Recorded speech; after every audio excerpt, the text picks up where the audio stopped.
চট্টগ্রামে বিরামহীন প্রচারণায় নির্বাচনী মাঠ চষে বেড়াচ্ছে প্রার্থীরা। দলের প্রতীক নিয়ে যাচ্ছেন ভোটারদের দুয়ারে দুয়ারে, শোনাচ্ছেন সম্ভাবনার গল্প। প্রার্থীদের প্রতিশ্রুতি আর ভোটারদের প্রত্যাশায় জমে উঠেছে বন্দরনগরীর ভোটের মাঠ। এদিকে একটি গোষ্ঠী নির্বাচনকে প্রশ্নবিদ্ধ করে তা বানচালের চেষ্টা করছে বলে অভিযোগ করেছেন বিএনপি প্রার্থীরা। চট্টগ্রামের ১৬টি সংসদীয় আসনের প্রতিটিতে সকাল থেকে রাতভর প্রচারণা চালাচ্ছেন প্রার্থীরা। বিএনপি জামায়াত সহ বিভিন্ন দলের প্রচারণায় ভোটের জোর হাওয়া বইছে বন্দরনগরীতে। নগরীর হালি শহরের বড়পুল এলাকায় প্রচারণা চালান আমির খসরু মাহমুদ চৌধুরী। অভিযোগ করেন একটি গোষ্ঠী নির্বাচনকে প্রশ্নবিদ্ধ করে বানচালের চেষ্টা করছে।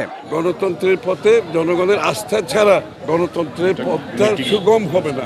শান্তি, সহনশীলতা, পরস্পরের প্রতি সম্মানবোধ, এই সংস্কৃতির বাংলাদেশের রাজনীতিতে আনার জন্য বিএনপির পক্ষে আমরা সর্বোচ্চ চেষ্টা চালিয়ে যাচ্ছি। বাকলিয়া এলাকায় প্রচারণা চালান ৯ আসনের জামায়াত প্রার্থী ডাক্তার এস.এম. ফজলুল হক। গণসংযোগ করেন চট্টগ্রাম ১০ আসনের জামায়াত ইসলামীর প্রার্থী শামসুজ্জামান হেলালি।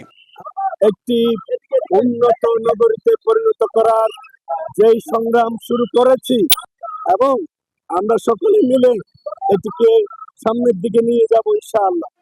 এদিকে কক্সবাজারের চকরিয়ায় নির্বাচনী পথসভায় সালাউদ্দিন আহমেদ অভিযোগ করেন বিচ্ছিন্ন ঘটনা নিয়ে উত্তেজনা সৃষ্টি করে নির্বাচনকে প্রশ্নবিদ্ধ করতে চাইছে জামায়াত ইসলামী।